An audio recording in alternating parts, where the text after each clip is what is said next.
excited to do this with you. Make sure you're checking Class Dojo, Google Classrooms, and everything I'm going to be putting on is going to be on there. And I'm also going to be trying to start a YouTube channel. Not sure on how to do that yet, but hopefully I'll be able to get that up there for you. So today we're just going to start with something basic that all the kids should know. But just to refresh everyone, get us all on the same page before we get started into a little bit more complex things that we're doing. So something that you may not be used to as parents or guardians is the way that we count in the classroom. We don't use our fingers like this. That's not how we do math counting. Math counting always starts with a 1 with your pinky finger. So it'd be 1, 2, 3, 4, 5, 6, 7, 8, 9, 10. So I want everyone to try that again with me. 1, 2, 3, 4, 5, 6, 7, 8, 9, 10. We do a lot of things starting from 5. So we do 10 frames. That's when there's 5 in this top row and 5 in this bottom row. So something you can do with the students at home is asking them, show me 8.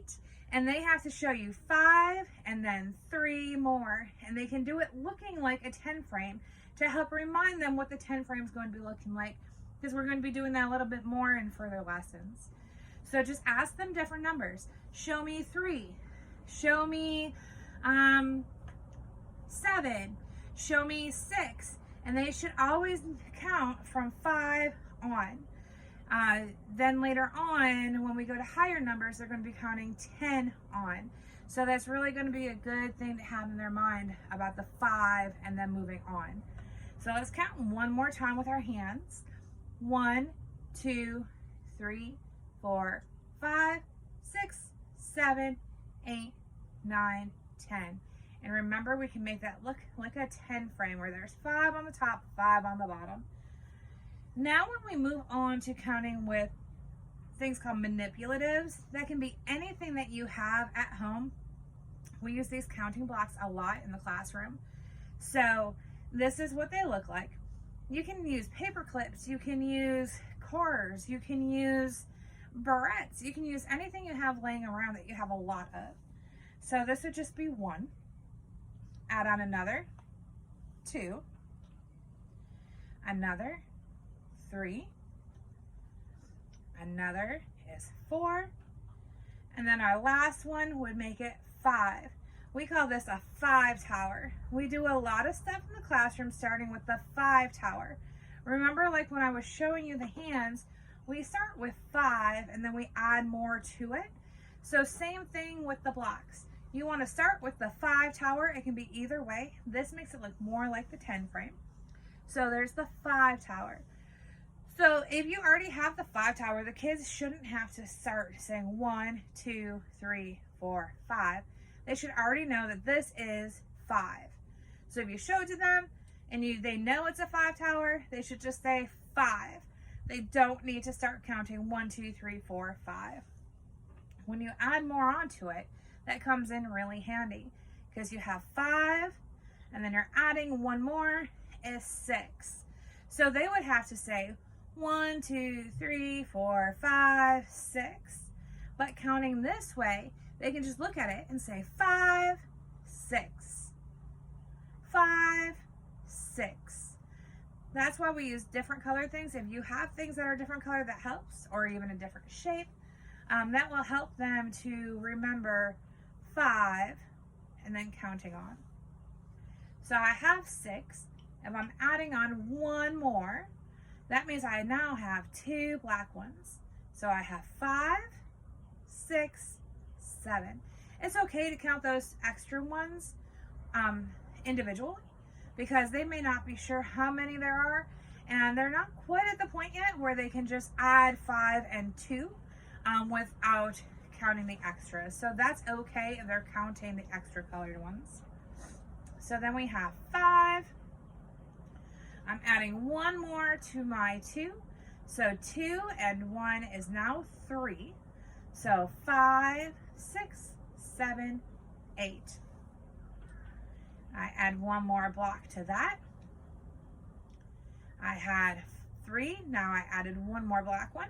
So now I have 4 black ones. 1, 2, 3, 4. I always tell the students, always count to know how many if you're not sure. So we have 5, 6, 7, 8, 9. 9 blocks. And then I have 1 last one here. So now I have 5 and 5. Look at that. I now have 2 5 towers. So that is very similar to our 10 frame that we have also taught. 10 frame is 5 on the top and 5 on the bottom. So like when we're doing our lunches and stuff, we had 5 and then maybe 2 more at the bottom. So the students knew, okay, well, this many people ordered pizza today. And they could look at that and I would say, how many students ordered pizza? And they would look and they would say 7, because they knew already, again, that this was 5 and 2 more. 5 and 2 is 7. So you can do word problems like that with the students. So you can ask them questions. You can say, there are 5 dogs sitting on the side of the road. 1 more came along. How many are there now? And they would count 5, 6. There are now 6 dogs waiting to go home. You don't even always need to start with 5. You could just say there are 2 cats and there are 3 kittens. How many animals are there all together? And they put them together and they tell you 5. So 2 and 3 is 5. You can get them used to saying that also. And is what we use in place of plus. You can say and or plus. You could say take away or subtract also. They know that too. We were working on that. So if you have 5 and you say there were 5 slices of pizza. I ate 1 slice of pizza. How many slices of pizza do I have left? They would look at that and they would say 5, take away 1 is 4. 1, 2, 3, 4. Remember, we're counting to know how many. 5, take away 1 is or equals 4.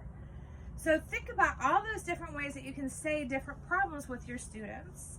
Maybe you could say, just use the blocks that you have. You have 5 blocks. Show me 2 more blocks.